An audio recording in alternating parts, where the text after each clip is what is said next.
안녕하세요. 사람을 더 건강하게 인강한의원 최서우 원장입니다. 여러 요소들이 겹치다 보면 생각지도 못한 큰 사건이 생길 수도 있습니다. 임신 중에 자궁 파열이 그러한 경우입니다.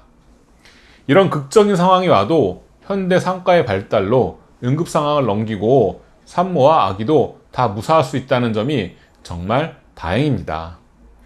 그리고 그 후에 회복에 있어서는 한방치료가 뛰어난 효력을 발휘합니다. 이번 영상에서는 실제 사례를 바탕으로 임신 중 자궁 파열로 인한 자궁 적출 수술 후의 회복과 산후조리에 대해 말씀드리겠습니다.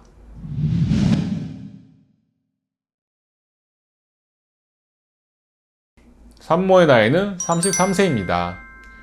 자궁근종 절제 수술에 기왕력 있는 상황에서 시험관 시술을 통하여 임신에 성공했습니다. 최근 시험관 시술로 다태아 임신에 성공하는 사례가 많은데 이 사례도 쌍둥이 임신에 성공하여 8개월 차에 막 접어든 상황이었습니다. 그러던 중 심한 복통과 출혈이 발생하여 일반 산부인과에 들렸다가 긴급하게 대학병원으로 전원하여 자궁 파열로 진단받고 응급수술을 시행하였습니다. 보통 임신 준비 중이라면 자궁 절제 수술을 피하는 가장 큰 이유가 바로 임신 중 자궁 파열 우려 때문입니다. 더구나 쌍둥이 임신으로 인하여 단태아 임신 때보다 자궁의 용적이 많이 커지면서 위험성이 높아졌습니다.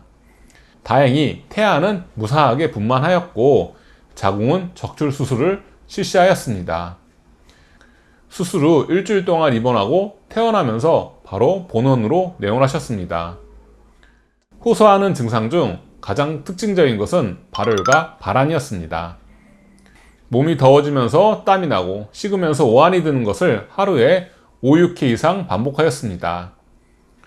특히 수면 중에도 열이 오르고 땀이 나서 잠을 깰 정도입니다.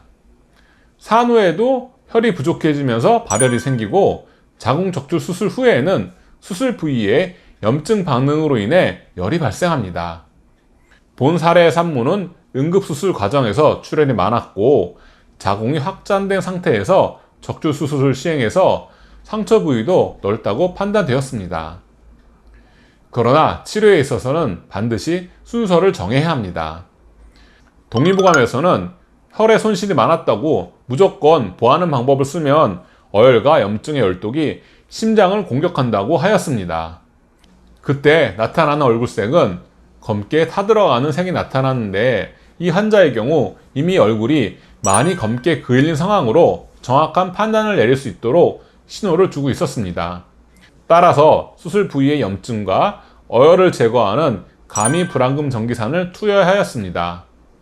복약 후 발열의 횟수와 강도, 땀이 나는 정도가 빠르게 줄어들기 시작했습니다.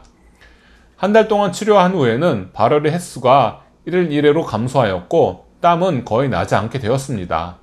무엇보다 검게 그을렸던 얼굴색이 원래 색으로 돌아오면서 면색이 환해짐을 확인할 수 있었는데 이는 보혈하는 치료를 진행할 수 있음을 의미했습니다. 그러나 아직 상처 부위가 완전히 아물지 못한 신호인 수술 부위의 통증이 나타나므로 기혈을 보하면서 농을 배출하고 새살을 돋게 하는 가미십전탕을 투여했습니다. 상기 처방은 체력을 보하는 동시에 상처를 치료하는 효능으로 산후조리와 적출 수술 후유증을 동시에 치료할 수 있었습니다. 가미십전탕을 복용하면서 발열은 완전히 사라졌고 체력이 현저히 회복되면서 다가올 육아를 대비할 준비가 충분히 되고 있음을 느낄 수 있었습니다. 우여곡절을 겪었지만 아기들도 무탈하고 엄마도 건강을 회복해서 앞으로는 행복할 일만 남은 가족을 보면서 기분이 좋았던 사례였습니다. 이상으로 이번 영상을 마치겠습니다. 감사합니다.